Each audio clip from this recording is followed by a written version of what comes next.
Hello everyone, my name is Marcus Brazavan, and today I'm going to be explaining the chief developments of the Byzantine Empire from 750 to 1025. So over the years of the Byzantine Empire, it has created and influenced many empires and produced many new technologies. But one of the main factors and one of the main things that they have done that was catastrophic, but in a good way, was that they preserved the many Greek many works that were created by Socrates or Aristotle that explained in many of the classics of this Greek empire that was long gone in the past. And this influenced even the Renaissance era that was later because they focused many on the classics of the Greek and the Roman empires. Another chief development of this empire was that literary historical events written by Procopius, who was the court historian of Justinian. So Justinian was a very influential emperor in the Byzantine Empire and king. And he was very influential and he produced his own code but this was before 750. But in the writings of Procopius, he modeled Thucydides, who was also a well-known Greek historian, and he was not biased, but objectively wrote mostly on the battles or on the court decisions made by the kings and the emperors at the time. Also, Constantinople, the capital of this empire, was the center of trade during this period, and it was the end of one of the ends of the Silk Road. So many of the spices or many of the other golds or jewelries that came from India or China or from the Eastern Asia were brought to this city and were sold for very high prices. And even during this time from 750 to 1025 CE actually, some monks even smuggled in some silkworms and started producing silk.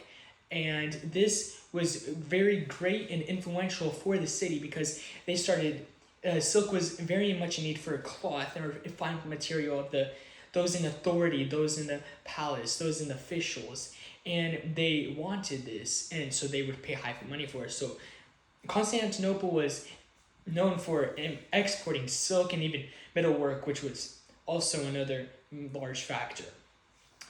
Another chief development of the Byzantines was the spread of Eastern Orthodox Christianity. So in this time, there was actually a schism between, later after 1025, in which the Eastern Orthodox separated from the Roman Catholic Church. And they were based on traditional values. And they spread all to the Slavic people, to the Baltic region, everywhere from north, south, east, and west. And they even converted Russia to Eastern Orthodox Christianity, which is its main religion up to this day. You can even see in the structures and the architecture. Also, a main king during this time was Leo the Wise, or Leo II. He composed works on politics and theology and also systemized rules for regulating trade and court officials. So when we were talking about the Justinian Code a couple minutes ago, which was very influential in basically compiling all the code of the Roman Empire, of the former Roman Empire, Leo the Wise expanded on it and even arranged a new codification of Byzantine law that helped them guide them until their demise. One last chief development was the king Basil II defeating the Bulgars and the Muslims. So the Bulgars up north in the Baltic, actually not in the Baltic regions, but in the more Slavic areas over there in modern-day Ukraine or Romania, Basil II defeated them from coming any closer to and this was very influential because Eastern Orthodox Christianity was saved and was protected. And even the Muslims, when they continued to fight against the Byzantine Empire in the Anatolian region, they still defended their place and they defended Christianity, because if they had lost the battles that ensued, they then Christianity would probably no longer exist. It would probably take over, just as Islam actually took over North Africa, all of the regions over there.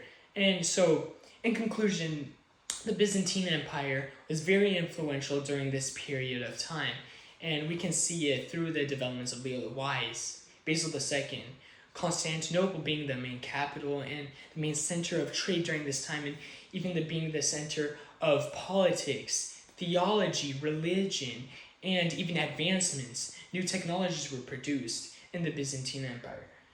Thank you.